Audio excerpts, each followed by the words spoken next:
saya tidak bisa dibilang settingan atau tidak, tapi dugaan saya kan bisa jadi begitu. Tapi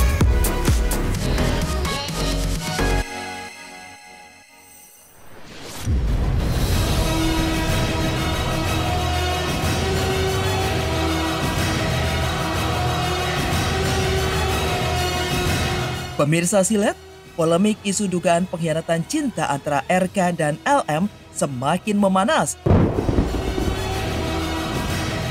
Keduanya kembali menjadi sorotan publik setelah beredarnya rekaman suara yang menyeret nama mereka dalam percakapan sensitif. Dalam percakapan tersebut, LM diduga meminta uang sebesar 2,5 miliar rupiah, bahkan mengancam akan membongkar kesalahan fatal lainnya dari RK jika keinginannya tidak terpenuhi.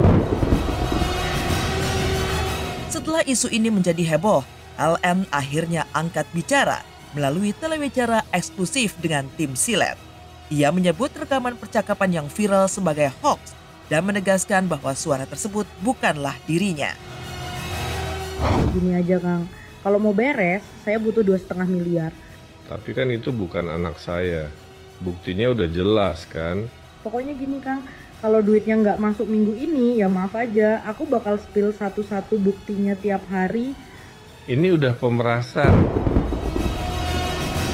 Enggak, itu editan itu Al ya.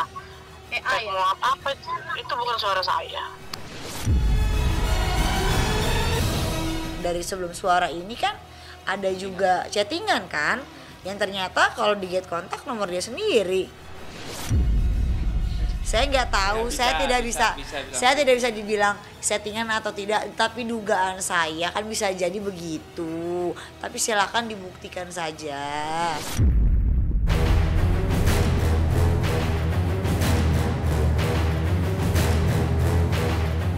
Lebih lanjut kepada tim Silet, LM mengaku belum bisa tampil di hadapan publik karena masih berlibur bersama keluarga, tetapi ia berjanji akan buka-bukaan pada tanggal 10 April 2025 mendatang. Namun, yang tak kalah mengejutkan, LM juga mengungkap alasan keberaniannya untuk berbicara karena RK sudah tidak lagi memberikan nafkah bulanan untuk anak mereka. Iya, ini Lisa pribadi, tapi belum bersedia. Di tanggal 10-11 gitu ya. Iya, tapi saya lagi holiday dulu. Ini emang family nanti ya. Awalnya itu karena berhenti nafkah aja sih. Kasih bulanan ya. Pada saat saya sampaikan ke publik atas inisiatif saya yang ingin membantu atau menjembatani kedua belah pihak supaya tidak berlanjut ini kegaduhan.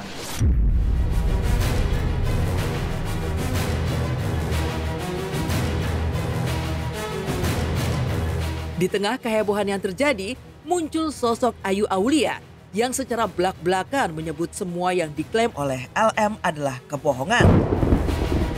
Hal itu pun membuat kedua belah pihak yang sebelumnya adalah sahabat saling serang di media sosial. LM bahkan menuding bahwa AA juga pernah menjadi orang ketiga dalam rumah tangga RK. Pokoknya apa yang statement Ayu Aulia itu, dia itu fitnah ya. Gitu. Apa yang dia sampaikan itu semuanya fitnah.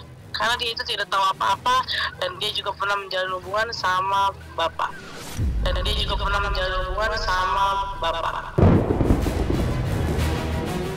Buktikan, silahkan buktikan. Anda yang berucap, Anda harus buktikan itu. Kita akan ambil langkah tegas terkait itu. Semua yang dia ucapkan di sosial media harus bertanggung jawab atas apa yang dia ucapkan dan katakan dan lakukan.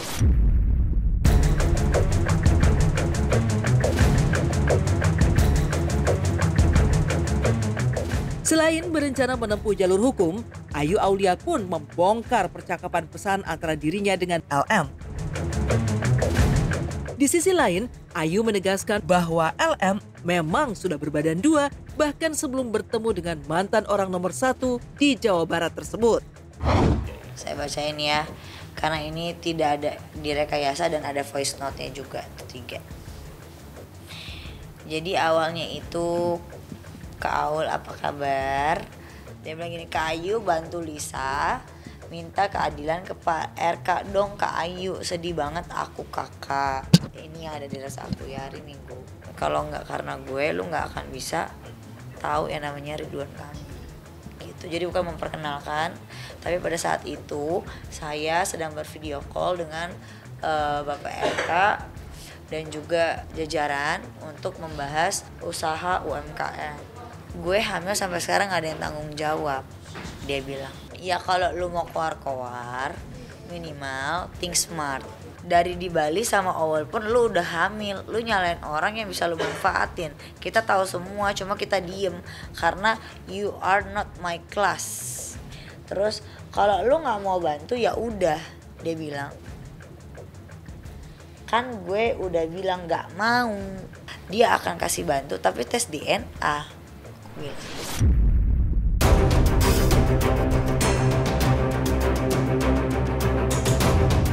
Di sisi lain, setelah sebelumnya sempat kedapatan tidak melaksanakan sholat Id bersama, Ridwan Kamil dan Atalia Praratya justru kembali menunjukkan keharmonisan lewat unggahan foto lebaran bersama. Bahkan mereka kabarnya akan segera melaksanakan ibadah umroh dengan keluarga besar. Namun, dalam unggahan yang memperlihatkan Atalia melakukan Zoom meeting membahas rencana ibadah mereka, terlihat ia berada di tempat berbeda dengan Kang Emil. Hal itu pun lantas membuat publik bertanya-tanya terkait rumah tangga keduanya.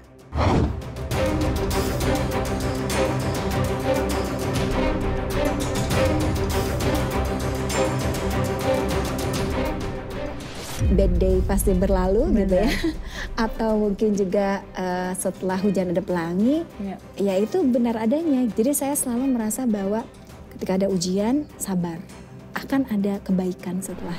Saya kenal dengan Bu Cinta, saya ngefans dengan beliau karena kan beliau adalah sosok yang inspiratif ya sebagai sesama wanita. Karena saya pernah membuat salah di masa lalu, biarkanlah saya membuat satu kebenaran dalam hidup saya.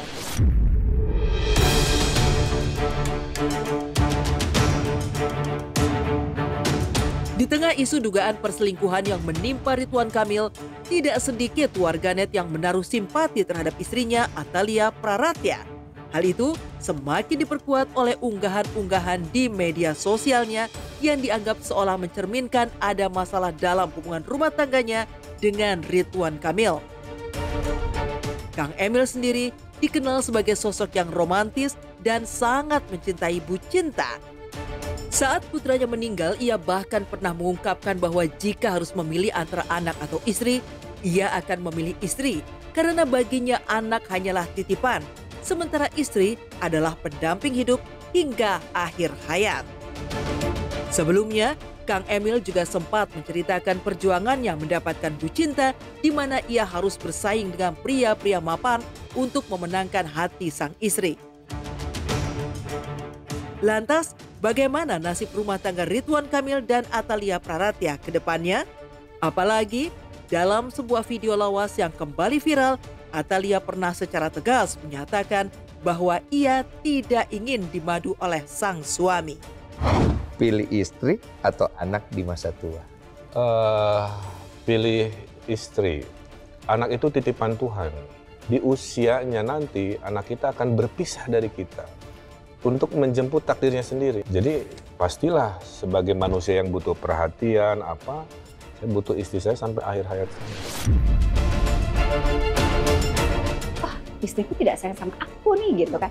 Ya, terus kemudian juga kalau kita berlebihan juga dia pasti nggak nyaman juga. Pada akhirnya kita khawatir dong nanti dia mencari pelampiasan curhat sama orang lain lagi kan ya. Najwa Zalik ya Allah ya. Saya rada keras urusan ini. Saya bilang saya nggak mau didua misalkan gitu ya. Kalau misalkan begitu berarti sudah tidak bersama saya lagi, hatinya silahkan memilih orang lain misalkan begitu ya. Jadi tegas aja di situ. Motivasi ekonomi ini bisa diatasi dengan ekonomi gitu. Tapi dia sebagai bapaknya Jawa Barat, negarawan, dia harus oke deh. Kalau memang itu anak siapa aja, saya juga ngangkat anak. Masa anakmu kalau memang kamu mengatakan anak, ya anggap aja saya sebagai ayahnya kan. Ya kan selesai persoalannya kan. Masalah orang yang kekurangan ekonomi, masalah apa, itu mempermalukan ya kan dia jiwa besar.